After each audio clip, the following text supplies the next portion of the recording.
Hi first dies updates இன்னைக்கு இந்த வீடியோவில் லவ் இன்சூரன்ஸ் கம்பெனி இந்த ஒரு படத்துக்கான அப்டேட் தான் பார்க்க போகிறோம். எல்ஐகே லவ் இன்சூரன்ஸ் கம்பெனி இந்த ஒரு படத்தை பொறுத்திருக்கும் விக்னேஷ் சிவன் நம்ம சிவகார்த்திகேயன் வச்சு பண்ணுறதா தான் ஃபர்ஸ்ட் இந்த ஒரு படத்தை அஃபிஷியல் அனௌன்ஸ் பண்ணியிருந்தாங்க. 2016-17 அந்த டைமில் நினைக்கிறேன் லைக்கா இந்த ஒரு படத்தை அஃபிஷியல் அனௌன்ஸ் பண்ணியிருப்பாங்க. பட் என்ன இந்த ஒரு படத்துக்கான பட்ஜெட் இந்த ஒரு படத்தில் நிறைய விஎஃப்எக்ஸ் ஷாட்ஸ் இருக்கும் செய்யுது. ஸோ அதனால இந்த ஒரு படத்துக்கான பட்ஜெட் ரொம்ப பெருசாக இருந்துச்சு. அப்போ நம்ம சிவகார்த்திகேயன் மார்க்கெட்டுக்கு அந்த ஒரு பட்ஜெட் ரொம்ப பெருசாக இருக்கும்னு செஞ்சு அதனால இந்த ஒரு படத்தை ட்ராப் பண்ணியிருந்தாங்க. இப்போ பார்த்தீங்கன்னா பிரதீப் வச்சு நம்ம விக்னேஷ் சிவன் இந்த ஒரு படத்தை டேரக்ட் பண்ணி முடிக்கணும்னு சொல்லிட்டாரு. நம்ம சவுண்ட் ஸ்க்ரீன் ஸ்டுடியோ சொல்லிஸ் சார் தான் இந்த ஒரு படத்தை ப்ரொடியூஸும் பண்ணியிருக்காரு. ஸோ இந்த ஒரு படத்துக்கான ஷூட்டிங்கே பெரிய ஒரு பிரச்சனையில் தான் முடியும் செஞ்சு. அதாவது பட்ஜெட்டாக விக்னேஷ் சிவன் ஒரு பெரிய பட்ஜெட் எடுத்துட்டாரு அப்படி சொல்லிட்டு, அதாவது பிளான் பண்ண பட்ஜெட்டை விட அதிக பட்ஜெட் ஆயிடுச்சு அப்படி சொல்லிட்டு அதுவே ஒரு மிகப்பெரிய பிரச்சனையாக தான் இந்த ஒரு படத்துக்கு இருக்கவும் செஞ்சு. அண்ட் இப்போ பார்த்தீங்கன்னா ஷூட்டிங்லாம் முடிக்கவும் செஞ்சுட்டாங்க. பட் இந்த ஒரு படத்துக்கான ரிலீஸுக்கு இந்த ஒரு படத்துக்கான பட்ஜெட் ஒரு பெரிய பிரச்சனை அப்படின்னு சொல்லலாம். ஏன்னா இப்போ எல்லா மார்க்கெட்லேயுமே அது டவுனில் வந்துருக்கு இல்லையா. ஓடிடி மார்க்கெட்டே டவுனில் தான் இருக்குது, சேட்டலைட் மார்க்கெட்டே டவுனில் தான் இருக்குது, ஆடியோ மார்க்கெட் டவுனில் தான் இருக்குது. ஸோ இதனால இந்த ஒரு படத்துக்கு ரிலீஸுக்கு இப்போ ஒரு மிகப்பெரிய பிரச்சனை வந்திருக்கு அப்படின்னு சொல்லலாம். அதாவது இவங்க பிளான் பண்ண பட்ஜெட்டை விட இந்த ஒரு படத்துக்கான பட்ஜெட்டும் அதிகமாகிடுச்சு.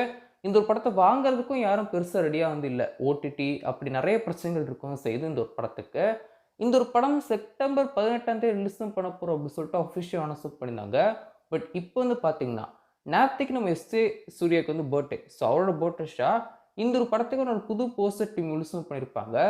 இந்த ஒரு போஸ்டரில் ரிலீஸ் டேட்டை டீம் மென்ஷன் பண்ணவும் செய்யலை.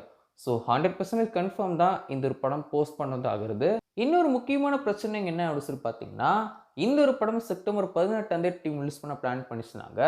இதுக்கு முன்னாடி பார்த்தீங்கன்னா டியூட் திரைப்படம், நம்ம பிரதீப்போட டியூட் திரைப்படம் அவங்களுமே அஃபிஷியல் அனௌன்ஸ் பண்ணியிருந்தாங்க தீபா ரிலீஸ் அப்படி சொல்லிட்டு. ஸோ கிட்டத்தட்ட ஒரு மாதம் தான் இந்த ரெண்டு படங்களுக்கும் கேப் இருக்கும் செய்யுது.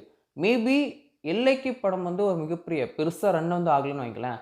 அந்த படத்துக்கும் பெரிய பிரச்சனை. ரெண்டு படமே ஓடிச்சுன்னா அது வேற லெவல், ஒன்றும் ப்ராப்ளம் கிடையாது. ஐ மீன் எல்லைக்கு பெருசாக ஓடிச்சு, அதுக்கப்புறம் டியூட் ஓடிச்சு அப்படிங்கிறது பிரச்சனை அது கிடையாது.